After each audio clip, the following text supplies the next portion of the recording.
今天我们要谈一谈一个看似平常却暗藏危机的晨间习惯。很多人一睁开眼睛做的第一件事就是喝水，他们深信晨起一杯水，健康活到老，认为睡了一夜，身体缺水，需要立即补充水分。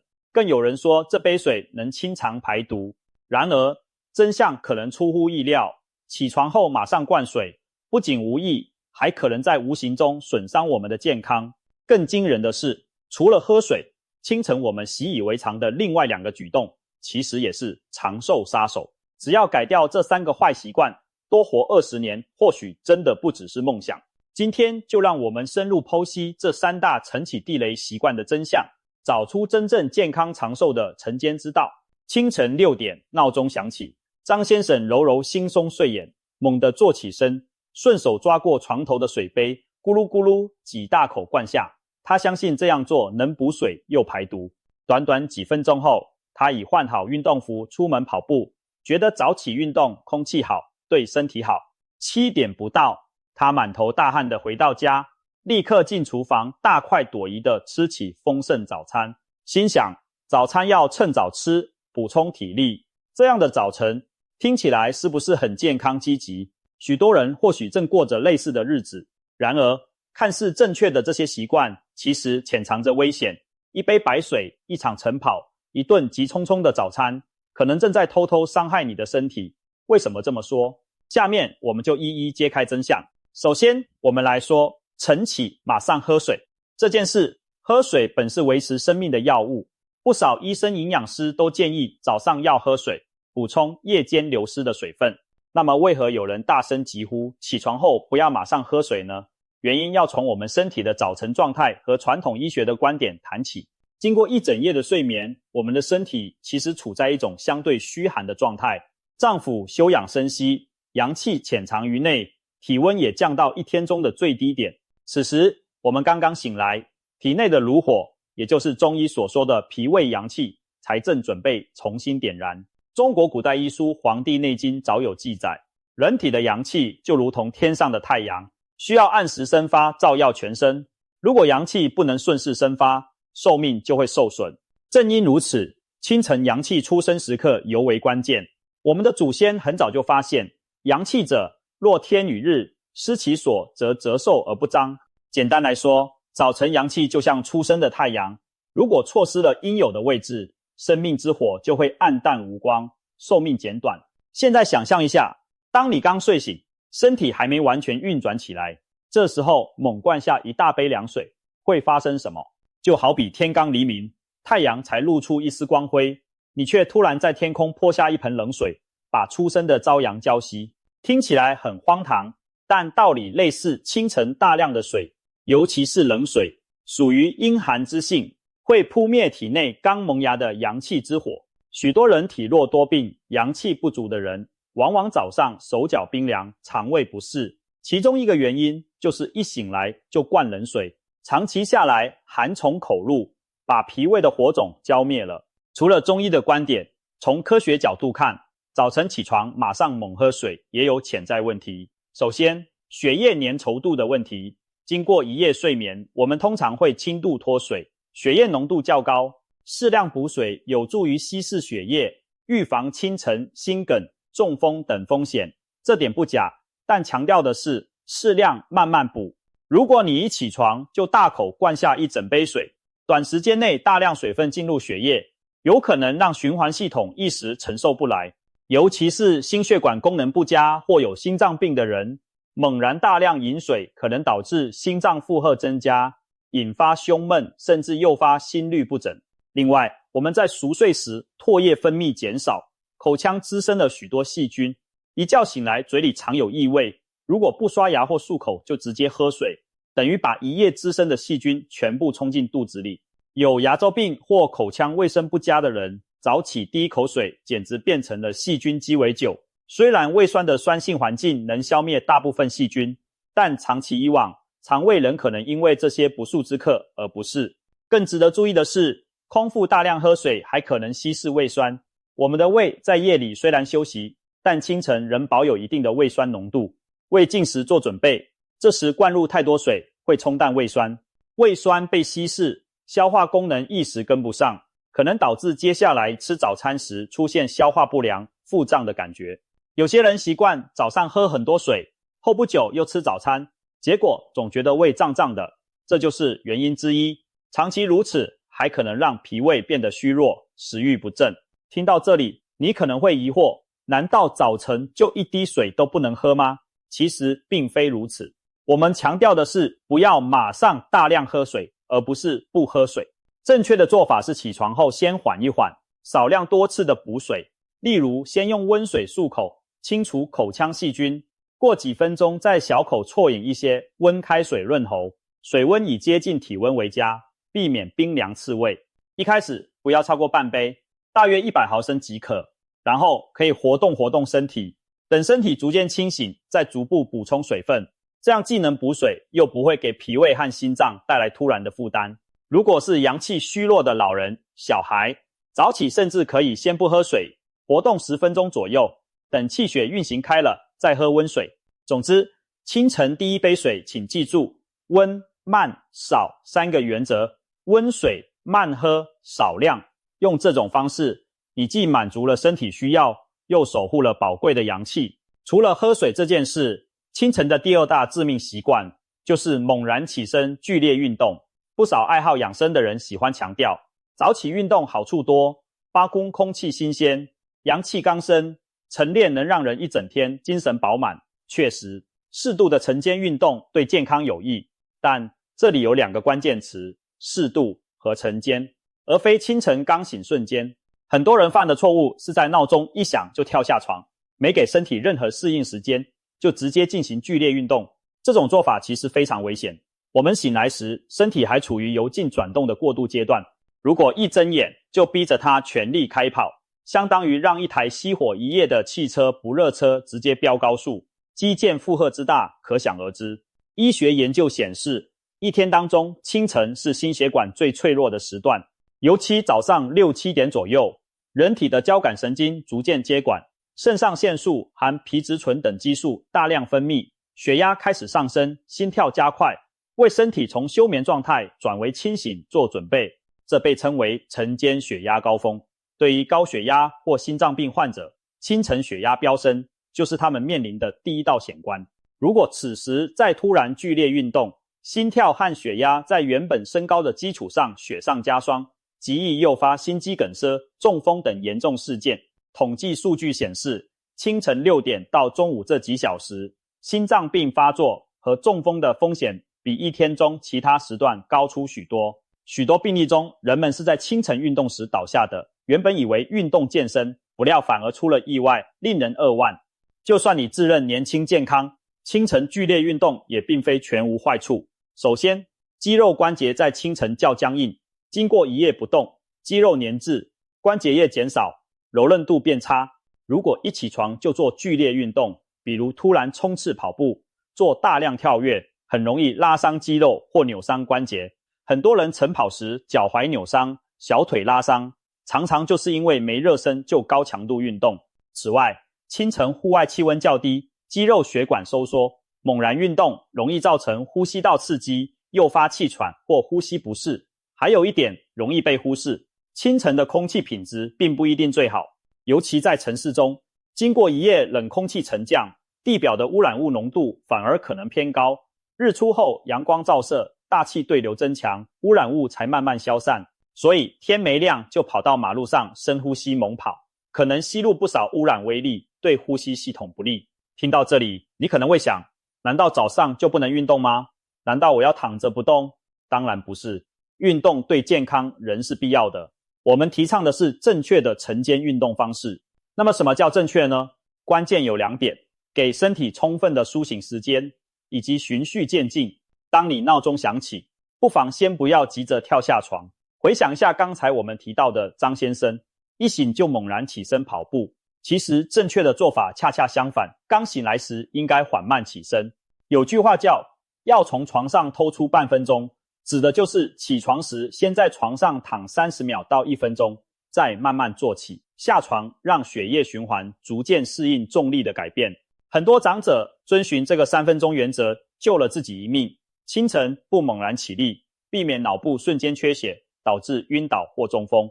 起床后，建议您先在室内活动5到10分钟，比如伸个懒腰，做简单的拉伸动作，可以模仿猫儿刚睡醒时那样，先伸展四肢，扭扭腰，唤醒身体的每块肌肉。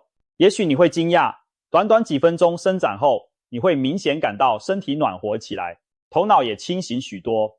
这其实是在帮助交感神经平顺交接掌控权，减少生硬切换的风险。等到身体感觉不那么僵硬了，再开始你的晨间运动计划。关于晨练的时间选择，如果条件允许，太阳出来之后会更好。古语有云，日出而作，日落而息。人在太阳出来后，活动最符合自然规律。阳光照射可以促进体内维生素 D 的合成，也让大气对流改善空气质量。同时，日出后气温略升，有助于肌肉舒展。如果你习惯5点就去跑步，不妨调整为日出后再进行，或者将最激烈的运动安排在稍晚些。很多长跑爱好者现在改在傍晚或晚上跑步，就是出于这些考量。当然，如果你只有清晨有空运动，也不是不可以，而是请务必充分热身并控制强度。可以把晨练分为2段，先慢走或慢跑几分钟，等呼吸心跳渐渐提速，再进入正常跑步或体操的强度。切记一起来就冲刺，把心肺逼上极限。另外，运动项目的选择也有讲究，清晨适合温和的运动，例如太极拳、瑜伽、散步、八段锦等舒展身心的活动。这些运动既能活络气血，又不至于剧烈到让你气喘吁吁、心跳狂飙。许多100岁老人晨起的习惯，往往是在院子里慢慢踱步、晒太阳、拍拍手、搓搓脸。这些看似微不足道的小动作，其实正是延年益寿的秘诀，让身体在早晨渐进的启动，而非一下子踩足油门。总之，早晨可以而且应该运动，但请记住，慢起身、缓运动6个字，避免一时逞强酿成大祸。接下来要揭晓的第3个晨间坏习惯，可能让人意外，那就是一醒来就急着吃早餐。俗话说，早餐要吃得好，很多人强调早餐要丰盛，要早吃，仿佛起床不马上进食就亏待了身体。然而，吃早餐的时间其实大有学问，过早进食，尤其刚起床马上进食，反而可能损害你的消化系统，长期下来也不利于代谢健康。想象一下，我们的消化系统经过一夜辛勤工作，胃里昨晚的食物大部分已经排空或消化殆尽，凌晨时分，胃肠也进入休息和自我清理状态。比如大肠在清晨5、6点开始蠕动，很多人这时有便意，就是在进行清理。这时候，如果我们刚睁眼就往胃里填东西，等于硬生生打断了消化系统的休养生息。中医讲胃不和则卧不安，反过来其实也成立，卧不安则胃不和，如果休息不好，胃的功能也难说好。你或许有过这样的体验，有时太早吃早餐，明明没什么胃口，却逼自己吃，结果肠胃很不舒服，甚至反酸、嗳气。那是因为胃的发动机还没预热，你却强行塞油门，导致机器运转不灵。从生理节律来看，人体的消化酶分泌和食欲都有其节奏。一般来说，刚起床时，胃酸和消化酶的分泌还在慢慢提高。如果立即吃大量食物，消化液可能一时供应不足，增加肠胃负担。另外，清晨我们体内的皮质醇水平较高，这是一种升糖激素。如果马上摄入碳水化合物丰富的早餐，体内血糖可能更快速上升，长期对胰岛素敏感性产生不利影响。有研究指出，稍晚吃早餐，例如早上9点左右，相比于大清早5、6点就吃，对血糖的稳定更有利，因为那时候体内皮质醇水平已稍降，葡萄糖耐受性更好。难怪近年来流行的间歇性断食法建议延后早餐时间，让身体有更长时间空腹，以改善新陈代谢。不管你是否采用断食法，一般来说，除非有医嘱或特殊需要，大部分人不需要在天刚亮时就狼吞虎咽的进食。不妨看看我们的祖父母辈是怎么做的。在物质条件有限的年代，农村的老祖母们往往天不亮就起床干活，但真正吃早饭通常在太阳出来以后，忙活完晨间农事才吃。一方面是因为那时没有闲钱让你顿顿大鱼大肉，早饭简单凑合可以等。另一方面也是身体的自然反应。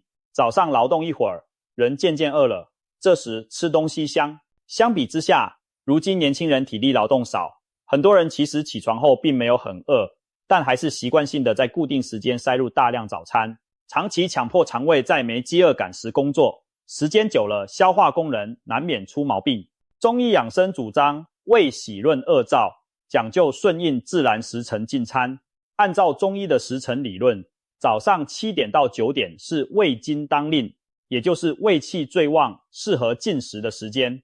如果你每天清晨5点起床，其实不妨等到7点左右再吃早餐，这时你的胃气充足，消化吸收功能发挥得最好，吃什么都更充分利用。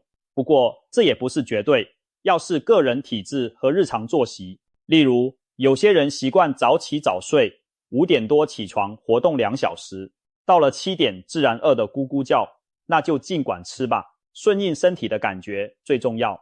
但关键在于不要一醒来不管胃口如何就立刻塞东西，可以先喝点温水，洗漱，活动身体，处理一下晨间琐事，等觉得开始肚子饿了再进食，这样进餐胃口更佳，消化也更顺畅。还有一点要提醒，早餐的内容同样重要，如果起床很早却又不得不立即出门上班，无法推迟早餐时间，那至少选择容易消化的食物，避免一大早就吃油腻、厚重或难消化的东西，比如油炸物、大块肉类。可以选择温热的流质或半流质食物，如米粥、蛋羹、温牛奶配麦片等，既提供能量又不至于增加胃肠负担。等到了办公室或稍晚些，再吃点水果、坚果做加餐，补充营养。总之，给胃一个温和的起点，不要让它一大早就超负荷运转。现在我们已经拆解了3个清晨常见的坏习惯：睁眼就灌水，起床就剧烈运动，醒来就狼吞早餐。也许有人会问，我天天这样做也没觉得怎样呀，真有这么严重吗？事实上，健康隐患往往就是这样一点一滴累积的。年轻时我们的身体资本雄厚，稍微挥霍一下不觉得有何不妥，但岁月不饶人，长年累月下来，最初的小问题会逐渐发展成难以逆转的大麻烦。想象一种情形，小李今年30岁，身强体壮，他每天清晨马上喝凉开水，出门跑5公里，然后匆忙吃早点，感觉精力充沛。然而体检时发现，他的胃黏膜出现了慢性炎症迹象，这可能和他长期空腹灌水、过早进食让胃反复刺激有关。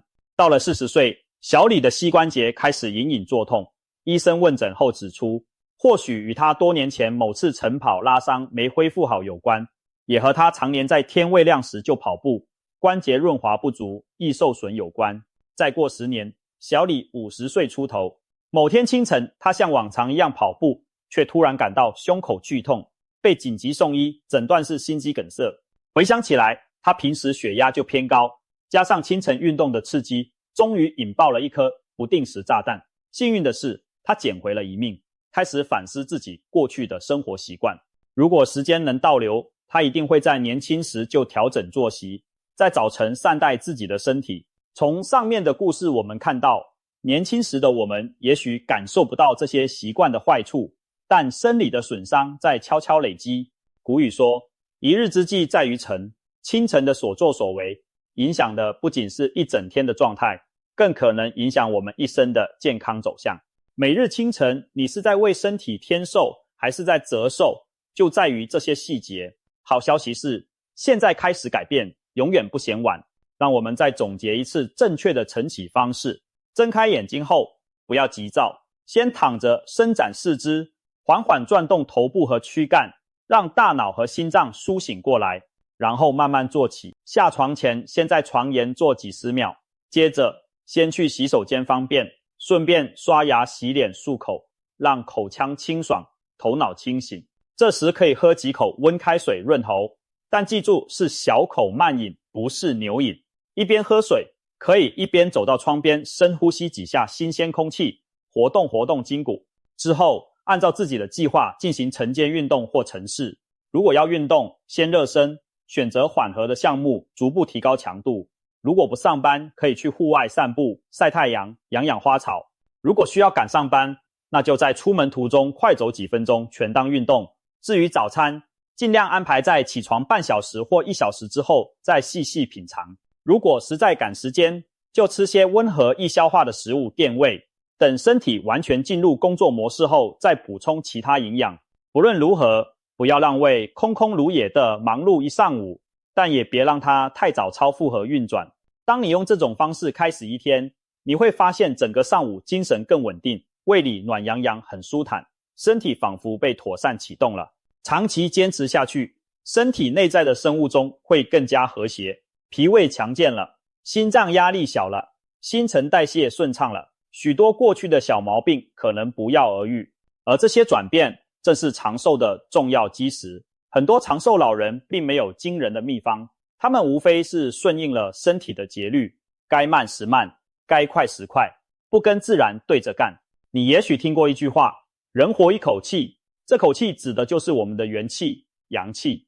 而这口气每天清晨刚刚升起时，是最脆弱也最需要珍惜的时候。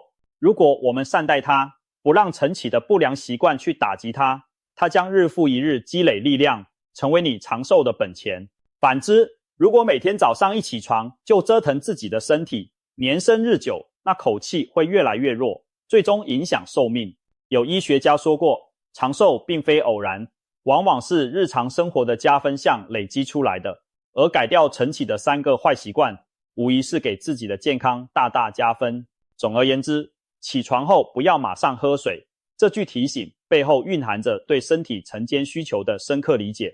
同样地，不要猛然运动，不要立刻进食，都是在等待身体各器官准备就绪，待阳气升腾，周身气血流转后，再开始一天的忙碌。这短短的几十分钟缓冲，其实是给健康做了一个长远的投资。也许你当下觉察不到有什么神奇效果，但岁月会证明这些细微改变的价值。10年、20年后回头看，你会庆幸自己为何能精神矍铄，疾病远离。其中一个重要原因，很可能正是当年改掉了那些看似不起眼的晨间坏习惯。古人云，养生之道，顺乎自然。早晨顺应身体的自然节奏，就是在养生，就是在为自己争取更多未来的岁月。改掉这3个习惯，多活20年不是梦。从明天开始，给自己的阳气一个展翅高飞的机会，给自己的心脏一个从容起跑的节奏，给自己的胃肠一个温暖启动的时间。日复一日，你将为自己的生命累积厚实的本钱。当暮年回望时，你会感谢清晨那份温柔对待自己的时光。愿我们都能健康长寿，活得久，活得好，每一天都从美好的早晨开始。